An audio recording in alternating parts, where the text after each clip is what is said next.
This is a story about a Tongan ballerina. There aren't many of those.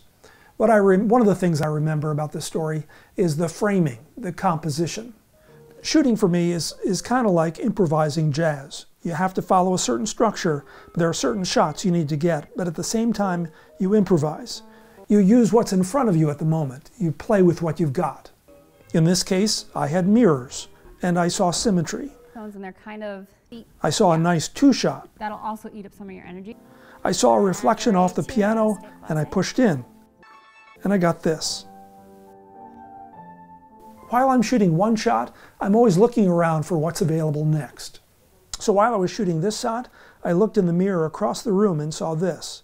I saw the glass door and thought about whether or not that was going to add or distract if and when students passed by. But I kept the door, and it definitely added to the piece. Added especially to a soundbite about perfection. And you have to work your whole life towards perfection. I took a chance, and in the end it paid off. Composition-wise, I'm guessing a lot of these shots follow the rule of thirds. That says that images are more pleasing to the eye when what you're shooting lines up with imaginary lines that break up the frame into thirds, or where the lines intersect. Up, check it.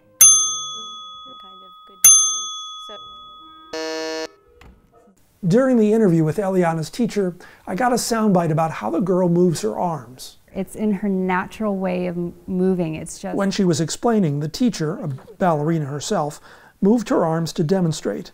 I didn't want to lose the shot at that moment and pan away, so I asked her the same question later on. Tell me one more time about the arms. And that time I just shot her arms. And it looked like this. The way she moves her arms... And the arms... is unlike most 13-year-olds. Of a traditional Tongan dancer. Almost like it's... While I'm shooting, I'm always trying to keep an eye out for the little details that inform the story. At the family's apartment, I saw an American and a Tongan flag, some decorations from the islands, these little ballerinas, and 2 pairs of shoes. The sneakers on her feet and the point shoes airing out outside. Little things like that can really add to the story.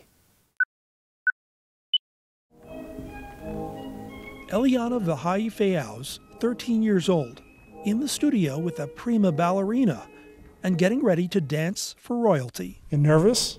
A little. She had actually gone to her first ballet class when she was about 3.5. Something that at first made her mom... She actually really loved the ballet. Afraid. But when I looked around, I didn't see anybody that looked like her, and it really scared me. They were very, very, very thin girls, and they were all white. Eliana's dad's Tongan, and as far as her mom knows, there are no Tongan professional ballerinas. And I thought, she's going to fall in love with something that's not going to be available to her. So Glory Vahai steered Eliana to the gym. She was extremely driven in gymnastics. I started pretty young, like when I was 3 or 4.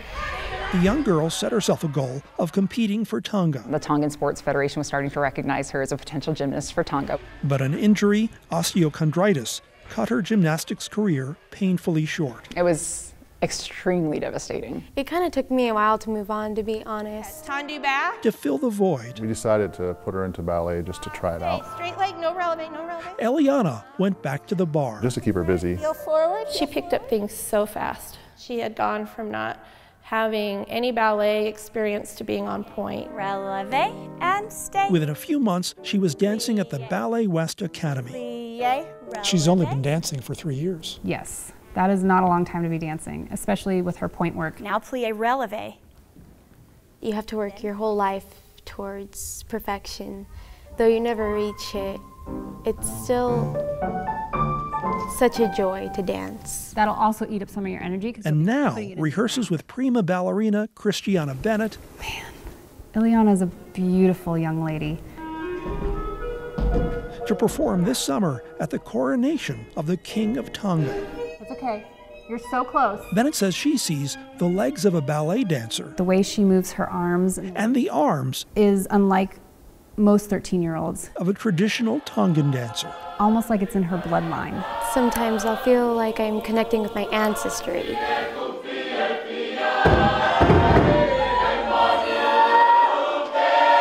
Eliana, Unlike her dad, who when he was younger distanced himself from his roots. When you were growing up, did your parents want to make you more American than Tongan? I believe so, just the way they didn't talk the language with us.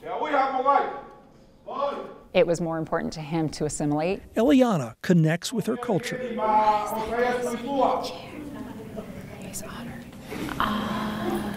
Some people, when they immigrate here, they're so desperate and trying to become American that they forget their culture. And I really want to preserve that. This is the kind of kid She just pretty much came out of the womb like this little firecracker with this energy to take on everything. who in her spare time reads about physical cosmology. She reads Stephen Hawking. Yeah. Who at the age of an 8th grader is going to be a college freshman. You're 13 and you're going to college. Yeah. You're a little ahead of the game. The kind of kid who has professional goals to be the first Tongan prima ballerina and to open the first ballet school on the islands. And I think it hit me, Eliana's mother isn't afraid anymore. oh my gosh, she's fine. You know, she's a little Releve? half Tongan kid with darker skin and big quads, and she's fine. The ballet world did not collapse. She's getting parts in things at Ballet West, and she's actually played Clara in another Nutcracker. Arabesque second side. Hey, cookie cutter ballet is not real. I'm sure there's more progress that can be made, but girls like Eliana are making that happen. Finish no matter what. Peter Rosen, KSL, There you go. 5 News.